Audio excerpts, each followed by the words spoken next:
Now vascular system, that is very very important. So let's start. Different vascular beds respond differently depending on their dominant receptor type. This is very very important कि अगर कहीं पर beta 1 है तो वो stimulatory है, अगर हम उसको करेंगे एक्टिवेट तो वेजो कंस्ट्रिक्शन होगी. अगर कहीं पर अल्फा 1 है तो वो भी वेजो कंस्ट्रिक्ट, वैसे बीटा 1 किसी वेसल पे है नहीं, but I am just giving an example. Beta 2 की ले लेते हैं. सो अगर वो कहीं पर है तो बीटा 2 की अगर बात करें तो वो स्टिमुलेटरी है, वो वेजो कंस्ट्रिक्शन कराएगा. ठीक है, but there is an exception, वो भी हम डिस्कस करते हैं. टू बीटा 2 रिसेप्टर्स, अगर कहीं अल्फा 1 है तो वो भी वेजो कंस्ट्रिक्शन कराएगा, वो भी क्या है, स्टिमुलेटरी है. इन अ सेंस वो क्यू लिंक्ड स्टिमुलेटरी है. उसके अलावा लेकिन अगर अल्फा 2 लगा हुआ है तो वो क्या करता है, बेसिकली वो आपका ऑपोजिट वर्क करता है फ्रॉम अल्फा 1, बीटा 2 उनसे ऑपोजिट वर्क करता है. ठीक है, सो हम बारी बारी डिस्कस करते हैं, फिर आपको इजीली समझ आ जाएगी. अभी अगर नहीं भी समझ आई तो it's okay. Alpha 1 agonist like phenylephrine contract vascular smooth muscle specially in skin and splanchnic. अब आपको जनरलाइज सिंपैथेटिक इफेक्ट्स याद होने चाहिए कि सिंपैथेटिक नर्वस सिस्टम जब एक्टिवेट होता है वो आपके स्किन में, आपके जीआई ट्रैक के अंदर वेसल्स की वेजो कंस्ट्रिक्शन कराता है, because we want blood to be directed towards more specific, more vital organs, particularly our brain, our kidneys, our heart, our skeletal muscles, basically, that we need at the time of fear to run or to do something to keep ourselves away from that thing that is causing fear, basically. So उसके लिए skin में, GI में हमें नहीं चाहिए, we do not want to digest something at that time. हमारे लिए ज़िंदगी बचाना उस वक्त ज़्यादा इंपॉर्टेंट है than being the food digested. तो हम लोग इनकी वेजो कंस्ट्रिक्शन करा देते हैं. तो यहाँ पर अल्फा 1 एगनिस्ट प्रेजेंट होते हैं आपकी बॉडी के ऑलमोस्ट उस हर उस पोर्शन में जहाँ वेजो कंस्ट्रिक्शन रिक्वायर्ड होती है. ठीक है, और जब इनकी वेजो कंस्ट्रिक्शन होती है, स्प्लैंक्निक मीन जो ऑर्गन्स के अराउंड ब्लड वेसल्स हैं, and increase peripheral vascular resistance. और जब इस तरह से क्या होता है, आपकी पेरिफेरल वास्कुलर रेजिस्टेंस बढ़ जाती है. और जब पेरिफेरल वास्कुलर रेजिस्टेंस बढ़ती है तो अगर आपको कॉन्सेप्ट याद हो सेकेंड ईयर का, फर्स्ट ईयर का सर्कुलेशन फिजियोलॉजी का, तो जब वास्कुलर रेजिस्टेंस बढ़ती है तो आपका क्या होता है, आफ्टर लोड बढ़ जाता है. आफ्टर लोड क्या होता है, बेसिकली रेजिस्टेंस होती है जिसके अगेंस्ट हार्ट को पंप करना होता है ब्लड. तो जब वो बढ़ जाएगी तो हार्ट को ज़रा जोर लगाना पड़ेगा, तो हार्ट रेट भी, हार्ट की फोर्स ऑफ कंट्रैक्शन बढ़ जाती है, हार्ट पे लोड बढ़ जाता है. सो बेसिकली इससे क्या होता है, ब्लड का प्रेशर भी बढ़ जाता है. तो जब पेरिफेरल रेजिस्टेंस बढ़ती है, जब आप किसी पाइप को तंग कर देंगे और उसमें से जब आप पानी को निकालेंगे तो ज़्यादा प्रेशर से निकलेगा या किसी डायलेटेड पाइप से ज़्यादा प्रेशर से निकलेगा, सो कंस्ट्रिक्टेड वाले से ज़्यादा प्रेशर से निकलेगा. So same mechanism is occurring here. So blood pressure बढ़ जाता है when we activate alpha 1 receptors through alpha 1 agonist. अच्छा, और वीनस प्रेशर बढ़ जाता है. Because these drugs increase blood pressure they often evoke a compensatory reflex bradycardia. तो जो भी ड्रग्स वेसल्स पे एक्ट करती है ना, जब भी आपके वेसल्स में चेंज आता है ना, वेसल्स के ब्लड फ्लो में, फॉर एग्जांपल आपने इन्हीं की अगर हम बात करते हैं, वेजो कंस्ट्रिक्शन हुई, वेजो कंस्ट्रिक्शन की वजह से ब्लड प्रेशर फॉल किया. जैसे ही ब्लड प्रेशर फॉल करेगा, आपके बेरो रिसेप्टर्स जो हैं वो उसको डिटेक्ट करेंगे, सिंपैथेटिक नर्वस सिस्टम को वो आपके, हाँ, सिंपैथेटिक नर्वस सिस्टम को वो, सिंपैथेटिक तो ऑन है ऑलरेडी, आपके पैरासिम्पैथेटिक को सिग्नल भेजेंगे कि ब्लड प्रेशर बढ़ गया है, आपको उसे कम करना है. तो वो कंपनसेटरी पैरासिम्पैथेटिक इफेक्ट एक्टिवेट होगा, रिफ्लेक्स ब्रेडिकार्डिया होगा. कंपनसेशन के नतीजे में जो ब्रेडे और टेकिकार्डिया होता है उसे हम रिफ्लेक्स कहते हैं. तो रिफ्लेक्स ब्रेडिकार्डिया होगा, that is mediated by the vagus nerve which is the part of parasympathetic nervous system. So ये साइड इफेक्ट है कि ये रिफ्लेक्स ब्रेडिकार्डिया कॉज करती हैं. उसके बाद जी अल्फा 2 एगोनिस्ट का क्या इफेक्ट होगा. सो हमने पढ़ा था अल्फा 2 एगोनिस्ट के बारे में कि वो सीएनएस पे जाके एक्ट करते हैं, प्री साइनेप्टिकली आपके सिंपैथेटिक न्यूरोट्रांसमीटर्स के रिलीज को कम करते हैं. जब रिलीज कम करेंगे तो सिंपैथेटिक इफेक्ट, आउटफ्लो बेसिकली कम कर रहे हैं. सो उसके सारे सिंपैथेटिक इफेक्ट्स कम हो जाएंगे. सिंपैथेटिक इफेक्ट था ब्लड प्रेशर को ज़्यादा करना, तो ब्लड प्रेशर इसमें भी कम हो जाता है. सो ये ब्लड प्रेशर को कम करते हैं, ये बेसिकली ज़्यादा कर रहे थे ब्लड प्रेशर को, ये ब्लड प्रेशर को कम करते हैं. So that's why these drugs are used in treatment of hypertension as well. Alpha 2 agonist, clonidine, apraclonidine, they cause vasoconstriction when administered IV और topically. वेजोकंस्ट्रिक्शन ये कॉज करती हैं जब हम इनको आईवी देते हैं, लेकिन जब हम ओरली देते हैं तो उनकी बायोअवेलेबिलिटी सीएनएस में सबसे ज़्यादा होती है, सीएनएस के ब्लड में, और वहाँ पर वो सिंपैथेटिक आउटफ्लो को कम कर देंगे, ब्लड प्रेशर को कम कर देंगे. सो इनके दो इफेक्ट्स हैं कि जब आप ओरल दे रहे हैं तो डिफरेंट इफेक्ट आ रहा है, आईवी देंगे, टॉपिकली देंगे तो ये वेजोकंस्ट्रिक्शन कॉज करेंगी उस पर्टिकुलर एरिया के अंदर. ठीक है, और मैकेनिज्म उसका भी वही होगा कि वेजो कंस्ट्रिक्शन कैसे हो रही है, बल्कि इनका मैकेनिज्म ये होता है क्योंकि ये आपकी एपिनेफ्रिन, नॉरएपिनेफ्रिन की रिलीज को कम करते हैं, तो बाय देयर एक्शन तो इनका एक्शन नहीं हो सकता. ठीक है, by the stimulation of receptors इस तरह से ये वर्क नहीं करते. ये वेजो कंस्ट्रिक्शन क्या कराते हैं, ये आपका जो एंडोजिनस नाइट्रिक ऑक्साइड है ना, नाइट्रिक ऑक्साइड के रिलीज को ये कम कर देंगे. ठीक है, जिससे वेजो कंस्ट्रिक्शन हो जाएगी. उसके बाद जी आ जाते हैं बीटा एगोनिस्ट के ऊपर। बीटा एगोनिस्ट में से बीटा 2 एगोनिस्ट का होता है वेजल्स पे इफेक्ट, वो प्रेजेंट होती हैं ब्लड वेसल्स के ऊपर, वो भी स्केलेटल मसल की ब्लड वेसल्स के ऊपर, और ब्रोंकाई की जो स्केलेटल मसल्स हैं उनके ऊपर, उनकी वेसल्स के ऊपर भी प्रेजेंट होते हैं। सेकेंडली बीटा 1 जो है वो नहीं होते, वो हार्ट पर और जक्स्टाग्लोमेरुलर apparatus पे प्रेजेंट होते हैं, तो उनका कोई एक्शन नहीं होता। आप उनके एगोनिस्ट देंगे तो जो है वो वेसल्स पे कोई इफेक्ट नहीं आएगा। Beta 2 agonist like albuterol, metaproterenol, terbutaline and non selective beta agonist, यानी जो सारे बीटा रिसेप्टर्स पर एक्ट करेंगे, जैसे आइसोप्रोटेरेनॉल है, they cause significant reduction in arteriolar tone, यानी कि ये वेजो डायलेशन कॉज करते हैं स्केलेटल मसल के अंदर। अब हमने बात की थी ना कि हमें स्केलेटल मसल के अंदर वेजो डायलेशन चाहिए सिम्पैथेटिक नर्वस सिस्टम के अंदर, तो वो कौन करा रहा है? वो अल्फा रिसेप्टर्स नहीं करा रहे, वो बीटा 2 रिसेप्टर्स करा रहे हैं, ठीक है। एंड आर्टीरियल प्रेशर उससे क्या हो जाएगा? फॉल हो जाएगा। But this action is not as much stronger as the action of alpha 1 agonist are. वो क्योंकि ज़्यादा स्किन में, स्प्लैंक्निक में ज़्यादा ब्लड वेसल्स हैं as compare to skeletal muscles, तो वो ज़्यादा प्रोनाउंस्ड वेजो कंस्ट्रिक्शन कराएंगे, ब्लड प्रेशर बढ़ेगा। इनमें ब्लड प्रेशर कम होगा due to vasodilation, but उतना कम नहीं होगा जितना वहाँ बढ़ रहा था। लेट सपोज वहाँ 50 का अगर इंक्रीज आया 50 मिलीमीटर मर्करी का, तो यहाँ 50 मिलीमीटर मर्करी का डिक्रीज नहीं आता, उससे थोड़ा कम आता है, ठीक है। Beta 1 agonists have relatively little effect on blood vessels but are potent cardiac stimulants. So ये vascular effects थे आपके अल्फा और बीटा रिसेप्टर्स के। डोपामीन क्या करता है? ये आपके रीनल वेसल्स के अंदर वेजोडाइलेशन कराता है बाय एक्टिवेटिंग D1 रिसेप्टर्स। और ये अफेक्ट क्यों ज़रूरी है? एक तो ये रीनल फेलियर को प्रिवेंट करेगा। शॉक के अंदर अगर आपके पास सवाल आता है, शॉक का पेशेंट है और उसको रीनल फेलियर हो गया, तो कौन सी ड्रग ऑफ चॉइस होगी? तो drug of choice would be dopamine, because we want to maintain the glomerular filtration rate, और उसके लिए आपको आर्टीरियोलर डायलिटेशन चाहिए, एफरेंट आर्टीरियोलर डायलिटेशन चाहिए, और वो वहाँ पर रिसेप्टर्स होते हैं डोपामीन के, तो हम लोग डोपामीन देते हैं पेशेंट को, तो उसकी रीनल आउटपुट बेहतर हो जाती है, रीनल इसके बहुत अच्छे इफेक्ट्स होते हैं, ठीक है। उसके बाद अब हम आ जाते हैं जी, as at high doses dopamine beta receptors को भी एक्टिवेट करता है, और एट फर्दर हाई डोजेज तो अल्फा रिसेप्टर को भी एक्टिवेट कर सकता है, बट इसका फार्माकोलॉजिकली कोई यूज़ नहीं है। हार्ट के अंदर बात करें तो हार्ट के अंदर बीटा 1 रिसेप्टर्स हैं और बीटा 2 रिसेप्टर्स हैं। Most pronounced are beta 1 receptors, ठीक है। Both beta 1 beta 2 receptors mediate increase rate of cardiac pace makers, यानी कि ये हार्ट रेट को बढ़ाएंगे, एवी नोडल कंडक्शन वेलोसिटी को बढ़ाएंगे, फोर्स ऑफ कंट्रैक्शन को हार्ट की बढ़ाएंगे। तो अगर आपसे पूछा जाए बीटा 1 इफेक्ट्स हार्ट पे क्या होते हैं, 3 इफेक्ट्स होते हैं। फोर्स ऑफ कंट्रैक्शन बढ़ रही है, हार्ट रेट बढ़ रहा है, एवी नोडल कंडक्शन वेलोसिटी बढ़ रही है। दैट्स वाई अगर एवी नोडल ब्लॉक है तो आपने पेशेंट को जो है वो ये वाली ड्रग्स हम दे सकते हैं, लेकिन अगर एवी नोडल अगर एट्रियल फिब्रिलेशन है तो फिर हम पेशेंट को ये वाली ड्रग्स नहीं देंगे, क्योंकि वो जो फिब्रिलेशन है एट्रिया से फिर वो वेंट्रिकल में जा सकती है, and ventricular fibrillation is a very lethal condition, so उसमें नहीं देते। अच्छा जी, उसके बाद नेट कार्डियोवास्कुलर एक्शंस के वेसल्स पर भी एक्ट करने के बाद अगर हम सारे एक्शंस को मिलाएं तो फिर क्या अफेक्ट नेट कार्डियो क्या इफेक्ट्स बनते हैं? वो sympathomimetics with both alpha and beta 1 effects. ऐसी ड्रग्स, अब हम ड्रग्स डिस्कस करने लगे हैं और हमारे पास एपिनेफ्रीन, नॉर एपिनेफ्रीन, ये वो ड्रग्स हैं जिनके सिर्फ एक रिसेप्टर पे एक्शन नहीं है। कुछ एपिनेफ्रीन है जैसे उसका अल्फा 1 एक्शन भी है, बीटा 1 एक्शन भी है, बीटा 2 एक्शन भी है। नॉर एपिनेफ्रीन का अल्फा एक्शन है और बीटा 1 एक्शन है, बीटा 2 एक्शन नहीं है। सो आपको रिसेप्टर्स की लोकेशन पता होंगी तो आप उसके अकॉर्डिंग उनके इफेक्ट्स को एनालिस्ट कर सकते हैं। सो नॉरएपिनेफ्रीन जिसके अल्फा और बीटा 1 इफेक्ट्स हैं, इसका मतलब बीटा 1 इफेक्ट्स हैं तो वो तो हार्ट रेट को बढ़ाएगा, फोर्स ऑफ कंट्रैक्शन को बढ़ाएगा। अल्फा इफेक्ट्स जो हैं वो इसके क्या करेंगे? वेजो कंस्ट्रिक्शन कराएंगे। जब वेजो कंस्ट्रिक्शन होगी तो ब्लड टोटल पेरिफेरल रेजिस्टेंस बढ़ेगी, ब्लड प्रेशर बढ़ जाएगा। और उसके साथ साथ रिफ्लेक्स ब्रेडिकार्डिया होगा।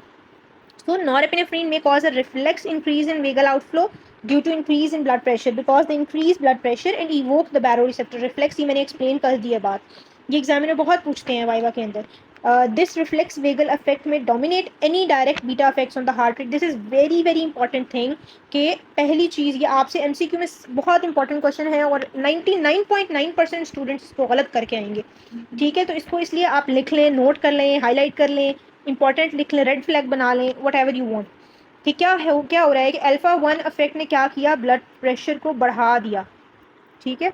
और बीटा 1 इफेक्ट ने क्या किया? हार्ट रेट को बढ़ा दिया। लेकिन एक इंटरेस्टिंग बात यह है कि जब ब्लड प्रेशर बढ़ता है तो बैरोरिसेप्टर रिफ्लेक्स मैकेनिज्म ऑन होता है, उसने वेगस को एक्टिवेट किया, पैरासिम्पैथिक सिस्टम एक्टिवेट हुआ, और उसके नतीजे में आपके पास हुआ रिफ्लेक्स ब्रेडिकार्डिया, यानी हार्ट रेट कम हो गया। अब सवाल यहाँ ये पैदा होता है कि यहाँ हार्ट रेट कम हो रहा है, यहाँ बढ़ रहा है, एक ही ड्रग है जिसके ये दोनों काम हो रहे हैं, जिसकी वजह से तो नेट अफेक्ट हार्ट पे क्या आएगा? नेट अफेक्ट बढ़ेगा या कम होगा? बताएं, आप लोगों को अगर पता है तो ज़रूर कमेंट सेक्शन में बताइएगा। लेकिन इसकी रीज़न बेसिकली ये है कि ये जो ये वाला बैरो रिसेप्टर का रिफ्लेक्स मैकेनिज्म है ना, it is stronger than this beta one activity on the heart by norepinephrine. So that's Y net effect में आपका हार्ट रेट जो है वो कम ही होगा। ठीक है, सो ये चीज़ आपने जो है वो याद रखनी है। MCQ में आ सकती है कि what would be the net effect on heart rate when we give norepinephrine to a patient, और नेट इफेक्ट में वो हार्ट रेट कम हो जाएगा। अच्छा जी, अच्छा, दिस रिफ्लेक्स वेगल इफेक्ट में dominate any direct beta effects on the heart rate, यही बात लिखी हुई है। So that a slow infusion of norepinephrine typically cause increase blood pressure and bradycardia. ये भी बड़ी मज़े की बात है कि ब्लड प्रेशर बढ़ा होगा इस पेशेंट का और ब्रेडिकार्डिया हुआ होगा साथ में। ठीक है, अगर हम रिफ्लेक्स को ब्लॉक कर दें, रिफ्लेक्स कैसे ब्लॉक होगा, हम कोई एंटी मस्करीनिक ड्रग, क्योंकि पैरासिम्पैथिक से एक्शन आ रहा है ना, तो हम कोई पैरासिम्पैथोलिटिक ड्रग दे दें जो पैरासिम्पैथिक के आउटफ्लो को ब्लॉक कर दे, तो ये रिफ्लेक्स खत्म हो जाएगा। जब ये रिफ्लेक्स खत्म हो जाएगा तो बीटा वन एक्शन प्रीडोमिनेट कर जाएगा और फिर आपको टेकिकार्डिया मिलेगा, हार्ट रेट बढ़ेगा, फोर्स ऑफ कंट्रैक्शन बढ़ जाएगी। ठीक है, it is very very important thing. ये बात खत्म होगी। उसके बाद जी अ प्योर अल्फा एगनिस्ट, ऐसी ड्रग जिसकी सिर्फ अल्फा एक्टिविटी, जब आपसे जनरल अल्फा एक्टिविटी पूछी जाए ना तो आपने जहन में हमेशा अल्फा वन लाना है, अल्फा टू के एक्शंस को डिस्कस नहीं करना, बिकॉज वो तो ऑपोजिट है ना, तो उसके एक्शंस को हम यहाँ डिस्कस नहीं करते। So a pure alpha agonist like phenylephrine routinely slows heart rate via the baroreceptor reflex. ऐसी ड्रग जिसका सिर्फ अल्फा वन एक्शन होगा तो उसमें तो सिर्फ ये चीज़ होगी ना, उसमें तो हार्ट रेट ने डायरेक्ट स्लो ही होना है। ठीक है, उसमें तो कोई ऐसी मसले वाली बात नहीं है। Whereas a pure beta agonist, अगर प्योर बीटा एगनिस्ट है तो वो क्या करेगा, हार्ट रेट को ज़्यादा करेगा। अच्छा जी, उसके बाद diastolic blood pressure is affected mainly by peripheral vascular resistance and the heart rate. अब आप आगे जब एपिनेफ्रिन और एपिनेफ्रिन के इफेक्ट्स पढ़ते हैं ना, तो MCQs में बहुत रिपीटेडली सवाल आता है डायस्टोलिक ब्लड प्रेशर पे क्या इफेक्ट होगा, सिस्टोलिक पे क्या इफेक्ट होगा, मीन आर्टीरियल प्रेशर पे क्या इफेक्ट होगा। ये तीनों का आपको पता होना चाहिए, और ये पता होने के लिए आपको सबसे पहले इनके डिटर्मिनेंट्स पता होने चाहिए। सो यहाँ पर लिखा हुआ है कि डायस्टोलिक ब्लड प्रेशर को क्या चीज़ कंट्रोल करी है, total peripheral resistance and heart rate. So वो वाली ड्रग्स जो टोटल पेरिफेरल रेजिस्टेंस को ज़्यादा कर रही हैं, हार्ट रेट को ज़्यादा कर रही हैं, इसका मतलब वो डायस्टोलिक ब्लड प्रेशर को भी बढ़ाएंगी। ठीक है, और वो वाली ड्रग्स जो आपकी फोर्स ऑफ कंट्रैक्शन को बढ़ा रही हैं वो सिस्टोलिक ब्लड प्रेशर को बढ़ाती हैं। और एक और टर्म यूज़ होती है पल्स प्रेशर की, तो वो भी अभी हम देखते हैं। अच्छा, मैं आपको ये जो है ये चीज़ बता देती हूँ। ठीक है, so basically diastolic blood pressure is actually the blood pressure in vessels, arterioles के अंदर का प्रेशर है, और वो भी ड्यूरिंग डायस्टली के, डायस्टली के दौरान आपके हार्ट के अंदर कितना आपकी ब्लड वेसल्स के अंदर कितना प्रेशर है when heart is in diastole या रिलैक्स स्टेट में है। और नॉर्मली जब हार्ट कॉन्ट्रैक्ट कर रहा है, सिस्टली के अंदर है, तो आर्टरीज के अंदर ब्लड का क्या प्रेशर है, it is obviously greater than the diastole, because the heart is putting pressure on the artery, so that's Y वो हमेशा ज़्यादा होता है सिस्टोलिक ब्लड प्रेशर, और उसको हम कहते हैं सिस्टोलिक ब्लड प्रेशर। और अभी हमने पढ़ा diastolic blood pressure is determined by TPR and heart rate. ठीक है, और सिस्टोलिक फोर्स ऑफ कंट्रैक्शन से मोस्टली कंट्रोल हो रहा होता है। अच्छा, उसके बाद जी नेक्स्ट थिंग है diastolic blood pressure is affected mainly by the peripheral vascular resistance and the heart rate. The heart rate is important because the diastolic interval determines the outflow of blood from the arterial compartment. ठीक है, ये इतनी important pharmacologically बात नहीं है, लेकिन वो कह रहे हैं डायस्टोलिक ब्लड प्रेशर हमारे लिए इंपॉर्टेंट क्यों है, क्योंकि वो डिटर्मिन करेगा कि आपकी आर्टरीज में से, आर्टीरियल कंपार्टमेंट में से ब्लड निकलेगा कितनी जल्दी, यानी फिर वो कैपिलरीज में जाएगा, फिर वेन्स में जाएगा, टिश्यूज को मिलेगा, फिर वेन्स के थ्रू वापस हार्ट में जाएगा। सो वो चीज़ डिपेंड करती है डायस्टोलिक ब्लड प्रेशर पे। अच्छा, the Adreno receptors with the greatest effects on vascular resistance R alpha and beta 2 receptors.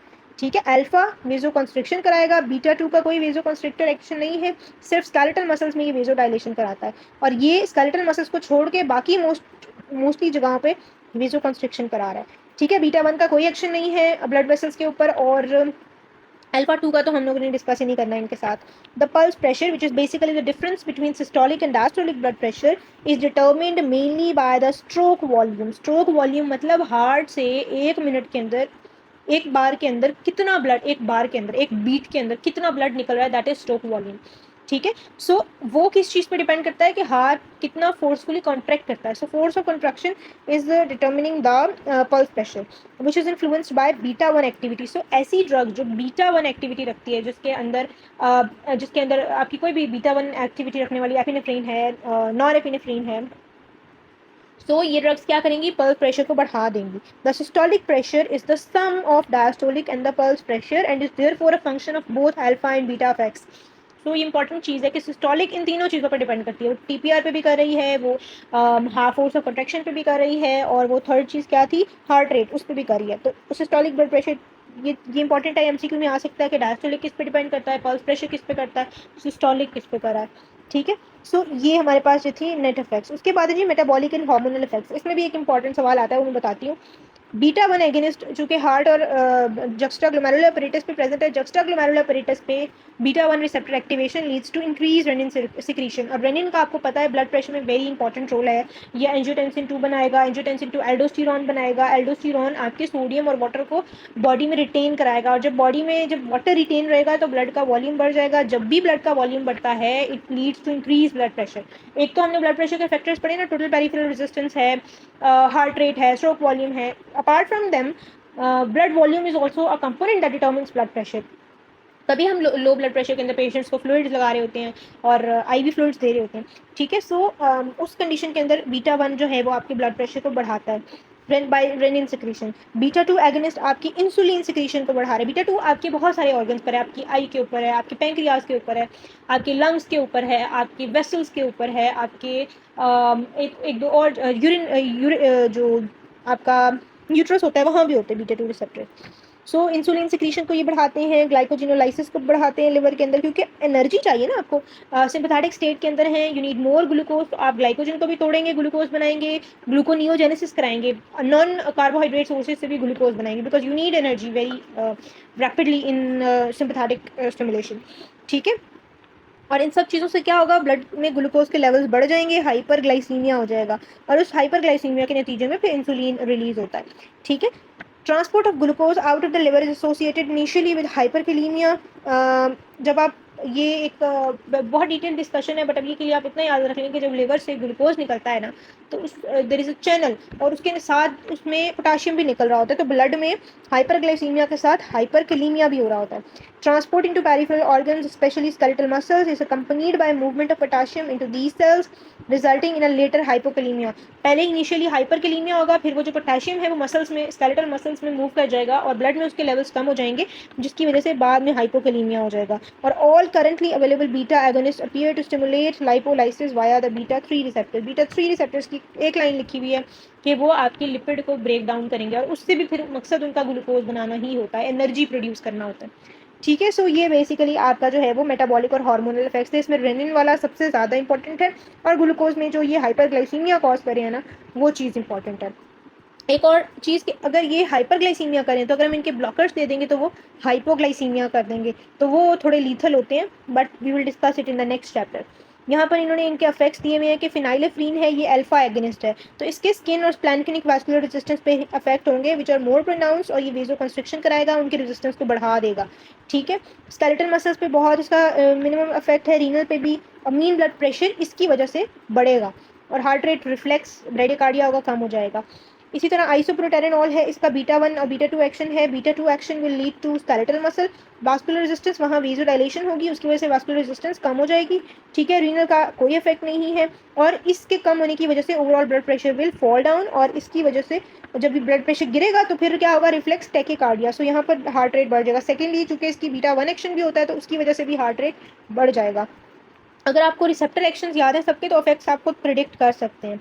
Non epinephrine है तो इसके अल्फा और बीटा वन इफेक्ट्स हैं, बीटा टू इफेक्ट्स नहीं है, तो यहाँ पर इसके या बहुत मिनिमम है, तो ये स्केलेटल मसल वास्कुलर रेजिस्टेंस को बढ़ा रहा है, वहाँ वेजो कंस्ट्रिक्शन करा रहा है।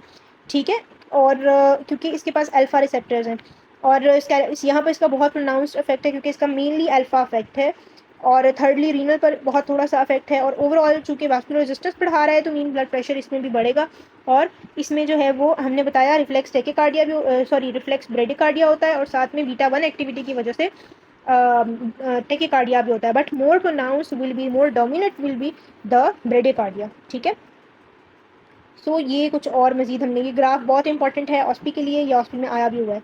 ठीक है, इसमें आपने वही चीज़ है कि नॉरएपिनेफ्रिन है, उसने सिस्टोलिक को भी बढ़ाया by vasoconstriction of the arteries, TPR बढ़ी। अच्छा, सिस्टोलिक से पहले आप डायस्टोलिक देख लें। डायस्टोलिक बढ़ेगा क्योंकि टीपीआर बढ़ी। ठीक है, सिस्टोलिक बढ़ेगा क्योंकि टीपीआर बढ़ी, हार्ट रेट बढ़ा due to beta one action, और जब ये दोनों बढ़ेंगे तो फिर मीन आर्टीरियल प्रेशर भी बढ़ेगा। ठीक है, but mean would be the average between systolic and diastolic, so वो इन बिटवीन ही वैल्यू आएगी, वो मीन इन दोनों से बढ़ नहीं जाएगा। इन तीनों में सबसे ज़्यादा सिस्टोलिक ब्लड प्रेशर ही होगा और सबसे कम डायस्टोलिक ही होगा। और अगर हम इन दोनों का डिफरेंस लेते हैं तो that would be the pulse pressure. अगर आइसोप्रोटेरेनॉल की बात करें जिसका बीटा 1 और बीटा 2 एक्शन है, तो जो इसका वेसल्स के ऊपर इफेक्ट बहुत मिनिमम होगा। तो वेसल्स डायस्टोलिक से बल्कि स्टार्ट वेसल्स के ऊपर मिनिमल इफेक्ट है, वेजो डायलेशन कर रहा है, तो diastolic blood pressure will be falling down क्योंकि टीपीआर कम हो रही है। ठीक है। और जो इसका बेसिकली बीटा 1 एक्शन है, बीटा 1 और बीटा 2 एक्शन है, बीटा 2 एक्शन भी सिस्टोलिक क्योंकि वो वेजो डायलेशन कराता है, बीटा 2 एक्शन स्केलेटल मसल्स के अंदर, तो उसकी वजह से सिस्टोलिक ब्लड प्रेशर भी इसका फॉल ही करता है। ठीक है। थोड़ा सा राइज बीटा 1 एक्टिविटी की वजह से किया है। ठीक है। और मीन ब्लड प्रेशर चूंकि दोनों फॉल कर रहे हैं तो इस वजह से मीन भी फॉल ही करेगा।